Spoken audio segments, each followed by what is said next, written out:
Maggie's biggest disappointment of my life. No longer multifaceted, called Diamond. No longer multifaceted, just multi-layered. Fat dream broken, obese, making do in a mansion house made from too many puddings and butterscotch shadows. Careerless and wondering what profiterole might fit her now. Shades longing in crepe paper wigs, wearing flashing gimp mask comedy and tragedy earrings she fakes but can't illuminate. Charges for casting shadows. Shadow the her business, charge you for being a friend, banishment if you don't comply, corporate and ICI, trolling listlessly through fields of black forest and romance, hoping to find coffee cakes, Lotharios and icing-piped roses-tinted cottages. There's a distant pastime disco where she could giggle as a child, a once precious stone, now diamond, mean-spirited jewel, cold, bleak, deathless as carbon. This next piece is about a friend. It's not about a friend of mine, it's about a club we named after. My friend died 12 years ago and it was horrific. But there's a club in Manchester called Club Brenda. His name is Brian and we're gay. We say when someone's called Brian, we call them Brenda. Simply what gays do. That and anal sex. And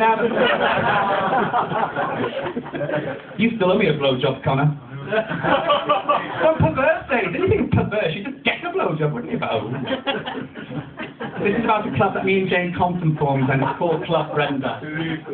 It's a crazy drug-fucked conscience that beats an angel harp frenzy in the club sweating dark of a good time. Diesel, dykes, a lipstick, lesbian cool, postmodern, postmodern icons. Legends form from haphazard hips in the rhinestone dark of a goddamn sweaty good time.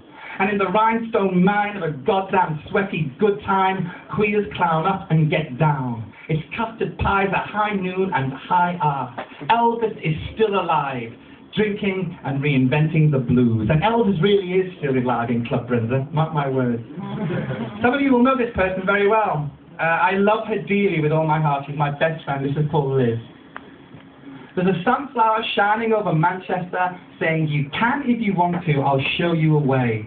It's a really tall sunflower, dwarfs the Hilton, that says you can't, you're not well-to-do. Go away. This is about a lot of you. Loads of you. Because you shake me. When I landed in Manchester, let me tell you a little secret, poets. When I landed in Manchester, I was a kind of cabaret poet. I did my thing. I made people laugh. Gay, rock, laugh. And I came here, and I saw incredible poets. I mean, incredible poets.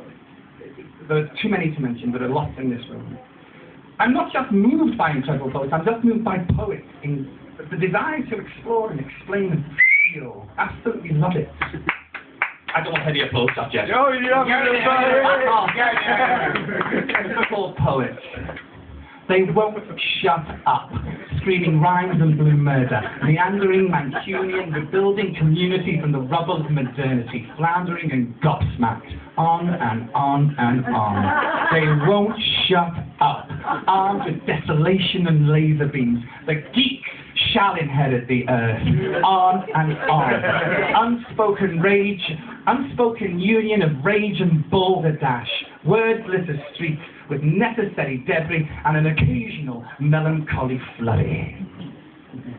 This is about a poet who died earlier this year, and I loved him. And the reason I wrote this is two reasons. One, I wanted to write it, and Mike Gary did the most remarkable speech at his funeral and inspired me to write it. The reason I wanted to write it is because for 12 years this guy used to pop up. We weren't great mates, but he'd just pop up. It was like those things in Chorlton and the Wheelies. We used to do that. I mean, talk about poetry in a great deal. And his presence on the poetry thing was just phenomenal. This is called DK. Love and respect to a peaceful soul. Cocksure shy with a hint of protection. There's a mapped out cloudless piece of sky, sun shining blind, rain cloud introspection. In this city, we can turn rain into heroes. Have to make sense of all these tears. In this city, we can make heroes last forever. Has to be some reason for all these years.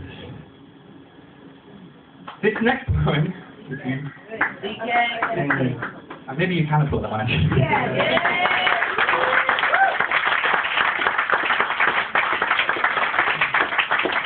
This is a guilty secret. And it really is a guilty secret. I'll read it first and I'll tell you what the secret is. It's called Starbucks. It's too late. I'm gonna get murdered.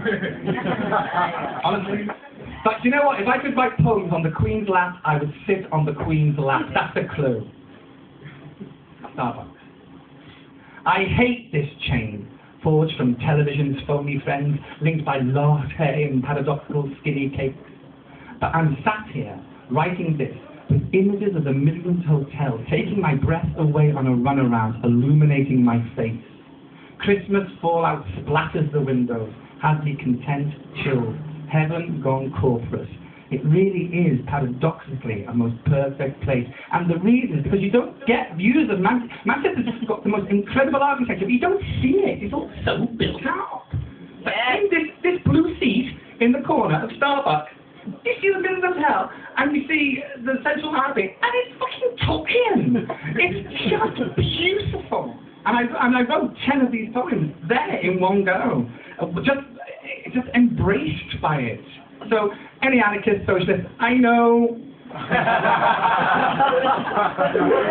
know it's wrong, but come on, the book, good. Right.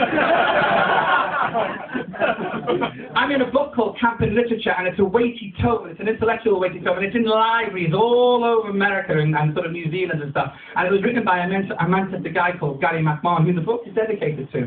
And it means I'm in a book with Saki, I can't think, Quentin Crisp, that Irish chap who wasn't very good but everyone thinks he is. What's his name? Gay. Oscar Wilde. The most egoless thing he ever wrote was The Ballad of Reading Gaol. The rest was just Oscar Wilde. And I'm in there with him.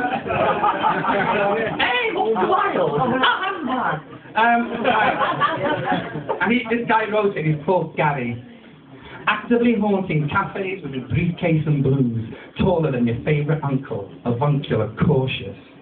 There's jazz in them, their eyes, lapels determinedly teenage, a Richard Nixon badge smiling graceless in private place, like ornaments either side of a fireplace. War medals forged from the rat race. Bespectacled like a postman with Jack Kerouac strides. Daddy, tattered knickers. What is that literature? Sit, sip and documents. A librarian unravelling lies. Some of this book was also written in this place. Wrote, whatever. Oscar Wilde. This book was written in a Central Library. Some of this book was. This is an observation of Central Library. I love it.